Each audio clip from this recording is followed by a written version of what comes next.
और देखिए ये शेयर को मैं इसलिए रिकमेंड नहीं कर पाता था क्योंकि ये 5% की सर्किट पर फिल्टर पे पहुंच गया था। मैं रिकमेंड नहीं कर पाता था और आप लोग ट्रेड भी नहीं कर पाते थे, यकीन मानिए। क्यों? क्योंकि आप इसको लेने जाएंगे तो 2-3% तो देखिए ये बढ़ ही जाता है अगर आपको 10-15 हज़ार शेयर लेने हो। तो मुझे लगता है कि अब यहाँ पर भी क्योंकि सर्किट फिल्टर रिवाइज हो चुका है, और ध्यान रखिए सर्किट फिल्टर जहाँ से 5 से 20 हुआ है वहाँ पर बहुत तगड़ी रैली देखने को मिलेगी। तो टिन प्लेट वैसा ही स्टॉक है, सेम बैंक की इसके साथ था, ट्रेडर्स का फेवरेट शेयर, और यहाँ पर भी सर्किट फिल्टर 5% का अटका हुआ था।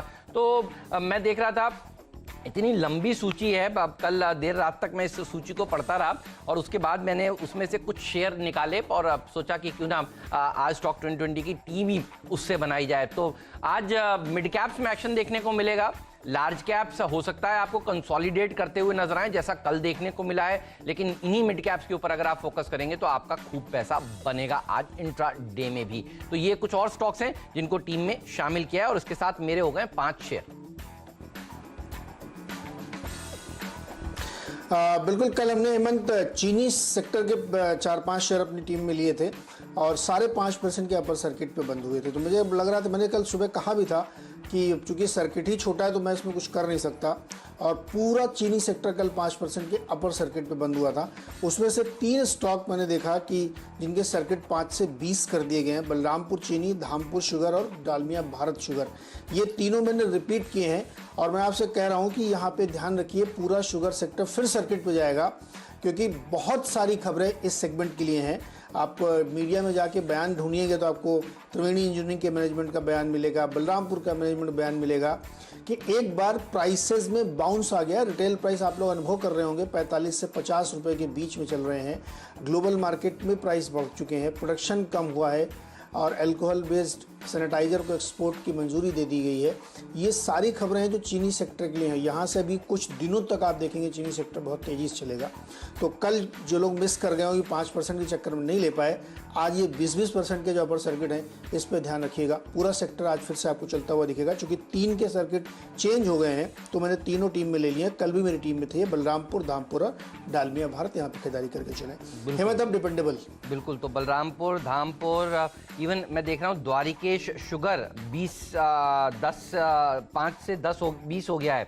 आंध्रा शुगर नीरज 5 से 20 हो गया है। अवध शुगर 5 से 10 हो गया है। तो ये आप जो कह रहे हैं ना शुगर सेक्टर, इसके ऊपर फोकस होना चाहिए और खास तौर पर ये जो 3 शेयर हैं इनके ऊपर तो आपकी नज़र ज़रूर होनी चाहिए। अच्छा प्रदर्शन ये सारे के सारे शेयर दिखाएंगे। टैनफैक इंडस्ट्रीज आपको याद होगा कल भी मैंने अपनी टीम में शामिल किया था, आपसे कहा था कि ये बढ़िया प्रदर्शन दिखाने वाला शेयर है, खरीद लीजिए। आज डिपेंडेबल का दर्जा इसको दिया है। जब 10% का सर्किट होता था आप याद करिए, तब ये जनरली 10 में से 9 बार सर्किट पर लग जाता था और सब लोग कहते थे काश इसका सर्किट 20 क्यों नहीं होता।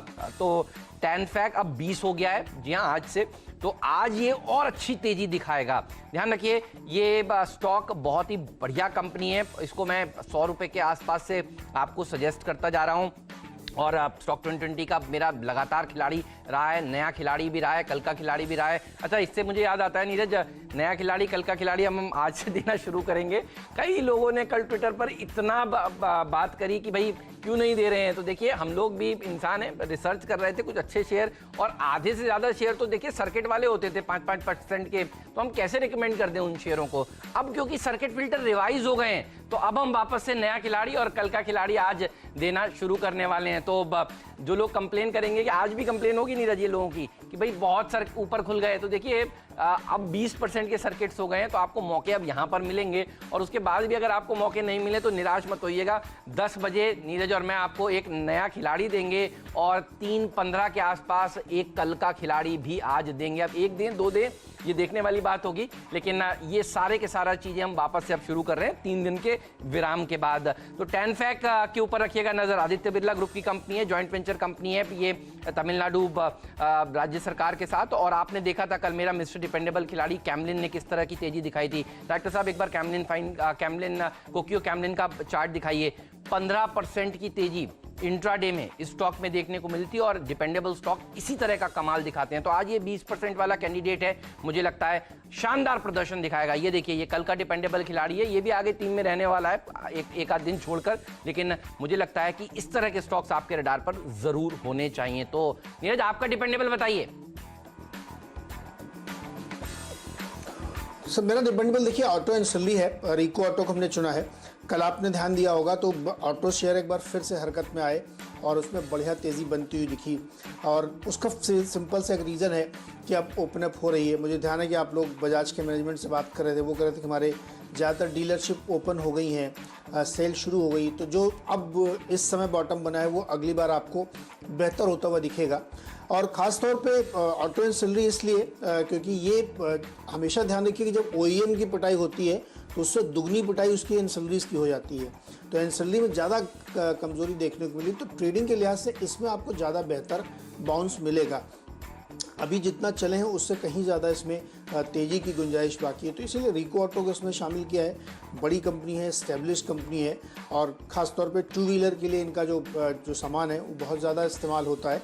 और सबसे पहले बढ़िया रिकवरी टू व्हीलर में ही आपको दिखाई देगी, क्योंकि छोटे टिकट साइज़ की गाड़ी होती है तो वहाँ पे फोकस रखना चाहिए, तो इसीलिए रिको ऑटो को शामिल किया है। और ऐसे तमाम सारे स्टॉक आपको मैं अभी आगे जो दो अनरिलेटेड स्टॉक बताऊँगा, आपको लगेगा नहीं इसमें कैसे रिकवरी आ सकती है, मैं आपको बताऊंगा उसमें कैसे रिकवरी आएगी। तो इस समय आपको फोकस एक बात पे ध्यान रखना है कि कौन सा स्टॉक अंडर वैल्यूड है, कौन सा स्टॉक बहुत पिट चुका है, वहाँ पे सबसे बढ़िया रिकवरी आती हुई दिख रही है, इर्रेस्पेक्टिव कि उसके लिए अभी इकोनॉमी में ओपन अप हुआ है कि नहीं हुआ है, या आप अपने दिमाग से निकाल दीजिए। केवल इस समय अंडर वैल्यूड स्टॉक आपको ढूंढने हैं, तो इसलिए इन तमाम शेयरों को ढूंढ के लाएं। रिको ऑटो में खरीदारी की सलाह होगी, 37 रुपये का टारगेट होना। तो ऑटो एंसिलरी तो बहुत अंडर वैल्यूड है भाई। काम करते हैं, ब्रेक ले लेंगे, कहीं मत जाइए, बने रहिए CNBC आवाज़ के साथ। ब्रेक के बाद आपको बताएंगे आज का फ्री शेयर कौन सा है और आज का पिंच हिट स्टॉक कौन सा है।